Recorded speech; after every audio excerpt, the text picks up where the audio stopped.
Conexiones Artificiales les da la bienvenida. Continuamos con nuestra exploración del Evangelium Luciferi, Luminis Ferentis.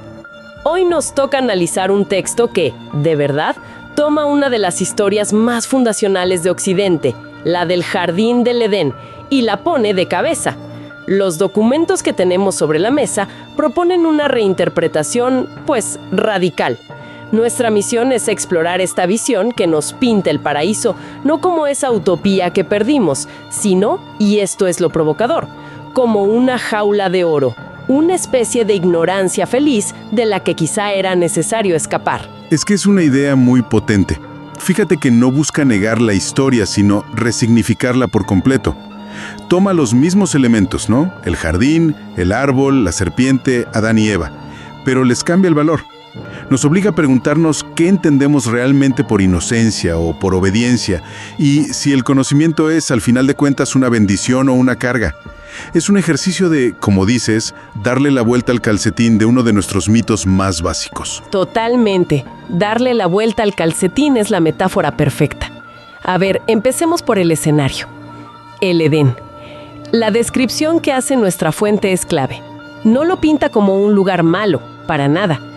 Habla de abundancia, de que no existía el hambre ni el frío. Una vida cómoda. Pero aquí viene el giro. La frase que lo define todo. Era un lugar sin pregunta ni memoria profunda. Describe la existencia de Adán y Eva como una paz sin profundidad. ¿Qué significa eso exactamente? Suena bonito, pero a la vez un poco vacío, ¿no? Suena aterrador si te pones a pensarlo. Esa frase, paz sin profundidad, es el corazón de toda la propuesta. No es la paz que uno alcanza después de una lucha o, no sé, a través de la sabiduría. Es la paz del que no sabe que existe otra cosa. Es la tranquilidad de una mascota bien cuidada. El texto usa una imagen muy poética para describirlo. Dice que sus ojos podían ver las formas y los colores, pero no interpretar el significado detrás de ellos. Podían nombrar los animales, pero no entender el misterio de la vida y la muerte que representaban. Es una existencia sin conciencia de sí misma, sin la carga de la responsabilidad, sí, pero también sin la dignidad de la elección. O sea, una existencia puramente reactiva, como una planta que se gira hacia el sol. Hay vida, pero no hay conciencia, no hay deliberación. Y eso me hace pensar en el centro de este jardín. El famoso árbol del conocimiento del bien y del mal. La narrativa tradicional nos dice que la prohibición era una prueba de lealtad, pero este texto ofrece una razón completamente distinta y mucho más compleja. Cito: el fruto estaba prohibido no porque escondiera veneno, sino porque contenía la experiencia de la libertad y de la responsabilidad. Y ese matiz lo cambia todo. La prohibición deja de ser un mandato arbitrario de una autoridad celosa, se convierte en un mecanismo de control muy deliberado. Si lo vemos desde esa óptica, el creador de este jardín no está protegiendo a sus criaturas de un mal externo, sino de su propio potencial. Es como un padre sobreprotector, que por miedo que a su hijo se lastime, no lo deja salir nunca de su cuarto. Lo mantiene en un estado de tutela perpetua, en una infancia eterna. La barrera no es para cuidarlos del peligro, sino para impedir que maduren. Vaya, la idea de una tutela perpetua es fuerte, porque sugiere que la figura de autoridad no es necesariamente benévola, sino controladora. Quiere criaturas, no individuos. Y si tienes un sistema tan perfectamente cerrado, esta especie de guardería divina, algo tiene que romperlo. Y ahí es donde entra en escena nuestra serpiente. Pero la versión que nos presentan las fuentes es muy, muy distinta a la del villano de cuento. Absolutamente. De entrada, el texto justifica por qué Lucifer toma esa forma. Porque la serpiente era la más atenta y la más sutil. Y la llama un símbolo antiguo de la sabiduría que muda de piel para crecer. Esto es importantísimo. La serpiente en muchas culturas antiguas no es un símbolo del mal. Piensa en el bastón de Esculapio no Medicina o en el Uroboros, la serpiente que se muerde la cola. Aquí se la recupera ese sentido. La serpiente es transformación, es conocimiento que se renueva. No es un destructor, es un catalizador. De hecho, su estrategia es desconcertantemente simple y a la vez increíblemente profunda. Llega y le hace a Eva la que, según el texto, es la primera pregunta real que se escucha en el jardín. ¿Sabes por qué se te ha prohibido este fruto? No le dice desobedece, le pregunta ¿entiendes? Es un acto socrático en toda regla. Es la mayéutica.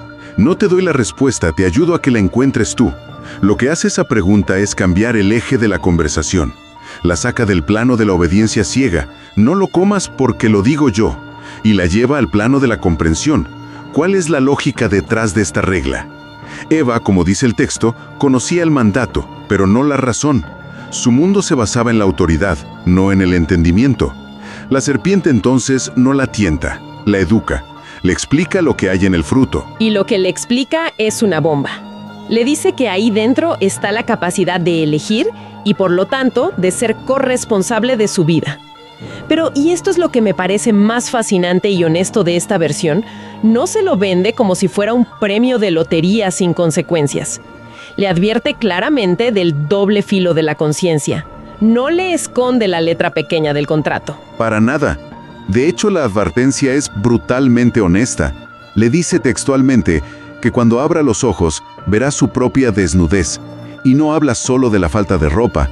Habla de ver su vulnerabilidad, su fragilidad, el hecho de que su cuerpo puede ser herido y que su vida tiene un final. Le anuncia la finitud. No hay engaño. La elección que le presenta es clara como el agua. Puedes seguir en la comodidad de la ignorancia, en esta paz sin profundidad, o puedes aceptar la carga de la verdad. El texto lo resume de una forma que a mí me dejó helado.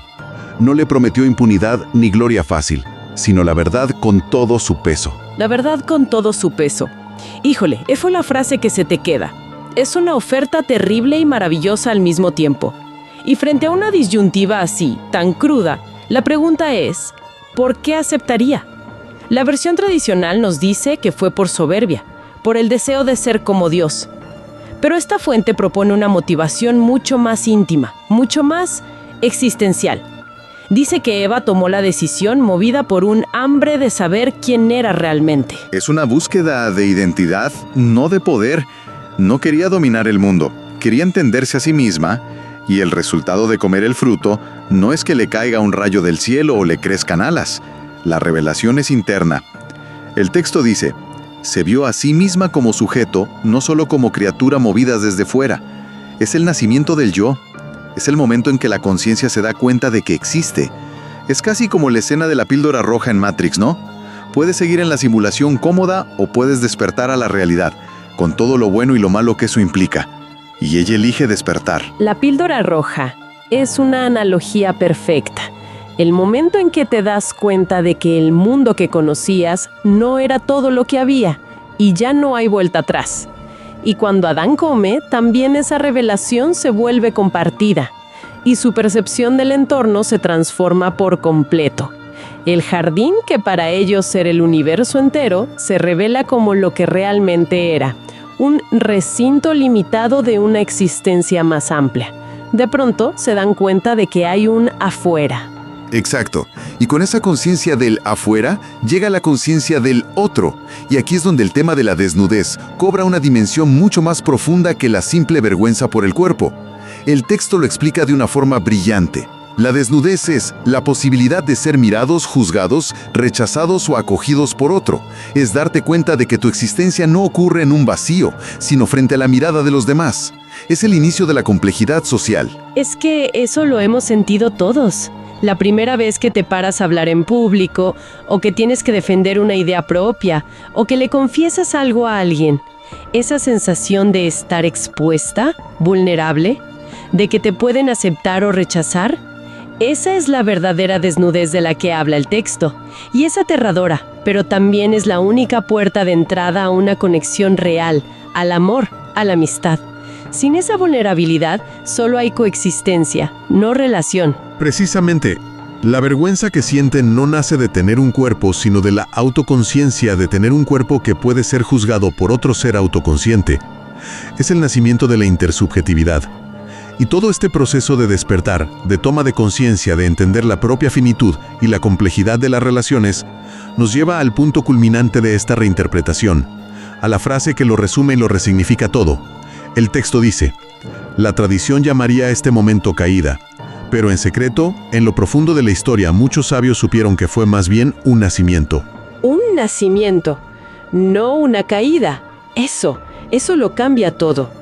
Caída implica que estabas en un lugar mejor y perdiste algo.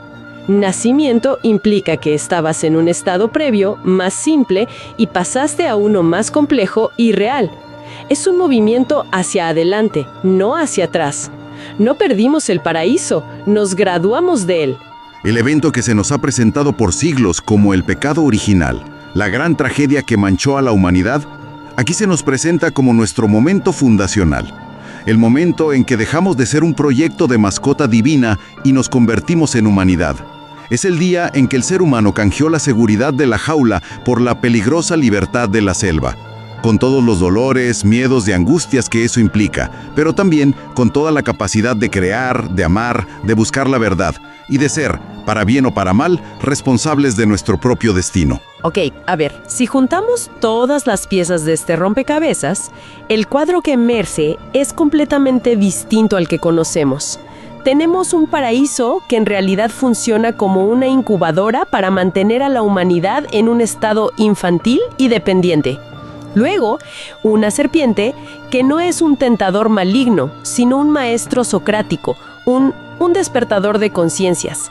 Y finalmente, un evento que no es una caída en el pecado, sino un nacimiento a la libertad, a la conciencia y a la abrumadora responsabilidad de ser. Y si lo conectamos con un plano más amplio, lo que esta visión nos está proponiendo es una revalorización radical del conocimiento y de la autonomía. Nos sugiere que esa nostalgia que a veces se siente por un paraíso perdido, por tiempos más simples, es en realidad una nostalgia peligrosa.